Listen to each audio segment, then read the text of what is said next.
Ça, c'était mon discours à Marseille, c'est ça? Oui, parce que ils vont vous rejoindre, ces gros ballots qui font du bruit dans les bistrots. Évidemment. Hein? Oui. Vous avez vu Louis Alliot qui vous qualifie de péponne d'opérette? Vous avez vu ça? Mais j'entends tout sur moi. Oui. Votre collègue du Figaro qui dit que je suis dans la fascination de Maduro. L'autre raconte. Tout est bon contre moi. Oui, ça je m'en doute, parce que ça manquait là. Une petite tranche de Venezuela pour terminer. Mais non. Mais oui, est-ce qu'on va parler des Rohingyas de Birmanie? Non, vous allez en parler. 400 000 musulmans. Ceux-là, c'est des musulmans. Alors évidemment, on n'a pas de bol. Sur BFM TV ce matin. C'est bien. À ce propos. C'est bien. Alors vous m'attendiez, c'est ça? Mais on termine sur le 23. On fait notre boulot. Est-ce qu'on s'est bien compris? Le 23, tout le monde est le bienvenu. Chacun vient avec sa pancarte. Je demande aux gens de venir avec des pancartes. Et si c'est des groupes, c'est des groupes. Si Monsieur Hamon veut venir, le bienvenu, il sera bien accueilli. Si les organisations UD, UL, syndicales veulent venir, qu'elles viennent avec leur drapeau. C'est le samedi. C'est le 23. Pourquoi le samedi? Parce que les syndicats appellent les salariés à entrer dans la lutte. Et ils ont raison et nous les soutenons. Évidemment que nous soutenons plutôt ceux avec qui on est d'accord. Là, c'est la FSU, c'est l'UNEF, c'est la CGT qui a lancé le mot d'ordre du 12, qui ai-je oublié, solidaire. Et après le 23, vous continuerez dans la rue. Alors c'est ce que nous allons examiner. C'est-à-dire si le 23... Non mais si le 23 on a une déferlante, vous savez bien dans quel pays on vit là, c'est pas la Suisse, hein, c'est pas un pays gentil, tranquille. Hein. Donc si le 23, on s'aperçoit qu'il y a vraiment une masse de gens considérable, nous continuerons, on trouvera les formes, on discutera. D'abord on va se voir avec les syndicats pour dire est-ce que tout le monde peut prendre l'initiative. Nous sommes prêts. Moi je suis prêt à me mettre derrière la bannière des syndicats, s'ils s'accordent entre eux, pour nous proposer un rendez-vous. Mais j'y insiste, le coup d'état social, c'est les ordonnances, évidemment, mais c'est aussi tout le reste. Non, Monsieur Macron n'a pas été élu pour virer 260 000 personnes, ni pour mettre un terme aux APL. Vous avez vu, Monsieur Bourdin, la prochaine fois, on va parler des logements à durée déterminée. Mais c'est pas une honte, ça. Vous avez des gosses, vous avez des petits-enfants, vous trouvez ça normal, vous? Alors vous allez prendre votre appartement, vous tirez la langue jusqu'à par terre déjà, vu le nombre de mois qu'on vous demande de payer d'avant, et on vous annonce, mon petit gars, fais voir, qu'est-ce qu'il y a sur ton contrat?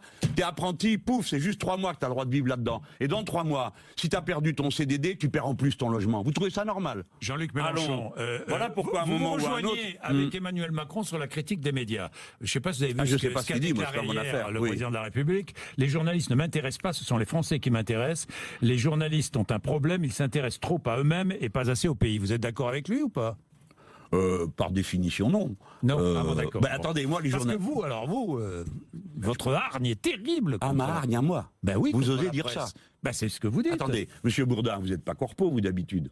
L'autre soir, il y a une... Vous l'êtes pas. Moi, je suis pas ni corpo, ni... Moi, je suis L'autre favorable. soir, vous allez me dire ce que vous en pensez à la création d'un conseil de l'ordre des journalistes. Parce que vous êtes un peu gonflé de dire que c'est moi qui ai de la hargne contre les journalistes. Ça fait 6 mois que ça dure. Depuis la rentrée... Tous les jours, mon nom est mis en pâture. L'autre jour, il y avait une émission. Ils étaient 4 sur le plateau. Les 4 contre moi. Les 4 à expliquer, dont Madame Saint-Cric, dont l'esprit a toujours ébloui tout le monde, que j'ai connu au PS parce qu'on était camarades à cette époque-là, et qui dit que je suis confusion des genres. Je suis un dictateur dangereux. Mais je suis d'accord avec vous, mais je vais vous dire confusion des genres. Vous connaissez Albert Camus? Garrido, par exemple. Oui, par exemple, justement. Confusion des genres. Pourquoi pas Julien Drey? Pourquoi dites-vous rappel Garrido? Parce que vous êtes là. Mon œil. C'est votre porte-parole. C'est pour ça que je vous parle d'elle. C'est pas mon porte-parole. Et Julien Drey, je suis totalement d'accord. Il n'est pas le seul. Il y en a d'autres. Très bien, Drey. Il dit des choses très intéressantes. Pourquoi les chroniqueurs, ça serait seulement des experts choisis dans le... j'en sais rien. C'est vous qui avez décidé ça, c'est pas moi. Alors, terminons sur cette idée. Les chroniqueurs, après tout, on les recrute là où on veut, mais jusqu'à présent, c'était toujours les mêmes, dans le même petit sérail, des mêmes associations, où tout ce petit monde-là se connaît. Alors maintenant, comme ils ont compris que la politique passionnait les Français, parce que nous sommes la grande nation politique, et que comme nous avons été 7 millions à voter de la même manière, il y a des gens qui se disent, tiens, peut-être que cette opinion devrait, ou cette culture. Madame Garrido n'est pas mon porte-parole dans son émission. Elle ne m'a même pas dit qu'elle allait dans cette émission, je l'approuve, je trouve que c'est un personnage brillant, c'est quelqu'un dont je suis honoré qu'on dise qu'elle est mon porte-parole, ce qu'elle n'est pas, elle fait partie des porte-paroles de la France insoumise. Mais nous sommes fiers d'elle. Et elle va exprimer le tempérament insoumis. Qui peut le faire mieux qu'elle? Vous avez vu ce... Vous, ici, elle, ici... Mais elle a plus de talent que moi, Monsieur Bourdin. Alors, maintenant, le mélange des genres. Oui. Alors, c'est là que ça va pas. Moi, je préfère quelqu'un qui annonce la couleur à un hypocrite qui se planque. Vous comprenez? C'est-à-dire que je suis du point de vue d'Albert Camus, philosophe. Ni l'un ni l'autre, pardon. Oui, je connais. Écoutez-moi, Albert Camus était journaliste, philosophe, engagé. J'espère que vous ne méprisez pas Albert Camus. Je n'ai aucun mépris. Et il dit, pour les journalistes qui écrivent, il dit, l'engagement n'exclut pas le goût de la vérité. Quand j'achète l'Humanité, je sais que j'achète le journal communiste. Je suis content de lire un journal communiste, que j'ai choisi de lire ce journal parce qu'il y a des choses qui m'intéressent dedans. D'accord? Les journalistes de l'Humanité sont jamais invités sur les plateaux avec les experts. Quand j'achète le journal Politis, c'est un hebdomadaire, je sais ce que j'achète. Mais quand j'achète certains journaux, que je ne vais pas nommer, eux, ils prétendent qu'ils sont d'aucun camp. Ils sont avec personne, ils sont objectifs. Ce n'est pas vrai, ils mentent. Ils mentent, ils font des campagnes ininterrompues contre nous. Et alors il faudrait qu'on supporte ça sans rien dire. Est-ce qu'il faut supprimer les subventions à la presse alors? Ah oui, ça serait bien, sauf à la presse d'opinion. Parce que elle, uniquement la presse d'opinion. Eh ben oui, parce qu'elle n'a pas les... De minutes à l'Humanité, en passant par, je sais pas moi, Charlie Hebdo, le Canard. Oui, ça serait bien parce qu'ils n'ont pas de pub. Ils peuvent pas en avoir parce qu'ils sont engagés. Mais dites-moi à quoi ça sert de subventionner, je ne veux pas dire des noms parce que je ne veux pas être désagréable, tel ou tel journal qui vend des programmes télé. Il ne faut pas abuser quand même, non? Bon. Et pourquoi je termine avec le journal L'Opinion, tenez, on peut prendre celui-là. Voilà un journal qui est libéral, qui tous les jours explique à bas l'État, mais ils touchent des subventions de l'État, ça les dérange pas. Comment ça se fait? Est-ce que vous condamnez le régime Maduro? Est-ce que vous le condamnez? Le régime? Non, pas le régime, le personnage, l'action politique de Nicolas Maduro. Non, parce que c'est assez compliqué. Je sais que vous avez un intérêt en boucle à taper Venezuela. Non, je n'ai pas un intérêt. Alors écoutez-moi. Je ne vais pas vous parler de la presse de Venezuela. Non. Je vous pose une question simple. Oui. J'ai compris. Non, parce que j'ai regardé. Mais la réponse est non. Donc laissez-moi expliquer pourquoi. Puisque tout le monde sait que c'est condamnable. Tout le monde le sait, à part moi qui suis un imbécile ou un abruti, comme dit votre collègue. Mais tout le monde sait que non, c'est pas... Bon, alors écoutez-moi un instant. Le gouvernement du Venezuela est un gouvernement qui a pour base économique, une base social-démocrate, le partage de la richesse. Ils ont partagé la rente pétrolière dans la population. Là-dessus, le pétrole qui était à $100 est passé à 35. N'importe quel gouvernement au monde se trouve dans une situation abominable quand il voit ses recettes diminuer de une proportion pareille. Pour vous donner une idée, en France, ce serait l'équivalent de plus 1 euro à la sécurité sociale. C'est comme si on avait perdu tout le budget de la sécurité sociale. Donc il est en très grande difficulté. La difficulté s'aggrave du fait que c'est un pays qui, comme d'autres pays pétroliers, n'a pas pensé la transition économique, c'est-à-dire passer de plus dépendre du pétrole. Donc en ce sens, c'est une erreur. Et la deuxième difficulté, la troisième, vient de l'opposition, qui est divisée en deux branches. Une branche modérée, tout à fait relativement modérée, puisqu'ils admirent Pinochet, et une branche fasciste, violente, dont le leader stocke chez lui des cocktails Molotov, appelle les gens à tirer sur les policiers, etc., etc. 100 morts, il y a eu. Les 100 morts ne peuvent... C'est partagé, hein, pardon, vous sur êtes les 100 morts. Hein. Bon, non, mais vous avez raison. Mais attendez, monsieur Bourdin, il faut dire la vérité. Il y a 100 morts, il y en a 70. 124. Voilà, il y en a 70 qui sont des forces de l'ordre et des chavistes, et les autres des opposants. Monsieur Bourdin, il y a donc eu un usage disproportionné de la force. Nous en sommes d'accord? Oui ou non? Je suis bien d'accord. Bah oui, parce que 100 morts, c'est pas une réussite. Oui. Mais on doit commencer par dire qu'il y a un problème quand des gens jettent des cocktails Molotov, de l'acide, ou chargent des policiers avec des voitures. Moi, je ne prendrai pas modèle sur l'opposition au Venezuela. Je condamne l'opposition. Ni sur modèle, ni sur le régime Maduro. Mais nous allons conclure maintenant. Oui, bien sûr. Mais monsieur... Jamais. Non, jamais, bien sûr. Mais encore une fois. Mais vous, moi aussi, je vous pose la question. Vous approuvez l'opposition? Oui. Est-ce que vous approuvez l'opposition? D'abord, c'est pas... Voilà, surtout vous êtes pour rien. Vous êtes juste là pour me mettre...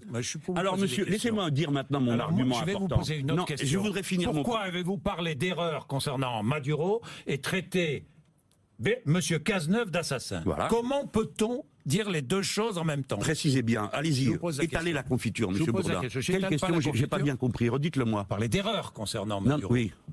D'accord. Et le comportement du régime Maduro, vous êtes bien d'accord? Non, j'ai pas dit que j'étais d'accord avec les gens qu'on fasse mourir des gens. Hein, d'accord. Mais allez-y, recommencez, qu'on comprenne bien, qu'on entende bien. Non, tout le monde n'a pas bien compris. S'il vous plaît, Monsieur Bourdin, répétez-moi. Concernant Maduro, très bien. Vous avez traité Monsieur Cazeneuve d'assassin. Non, je n'ai pas traité Monsieur Cazeneuve d'assassin. J'ai dit d'ailleurs à l'époque, à mon 11e discours, au moment où son nom m'échappe, ça arrive à tout le monde, j'ai utilisé une périphrase et j'ai dit que le mot était disproportionné. J'ai pas dit que je l'avais traité d'assassin, j'ai dit qu'il s'est occupé d'organiser l'assassinat. Pourquoi?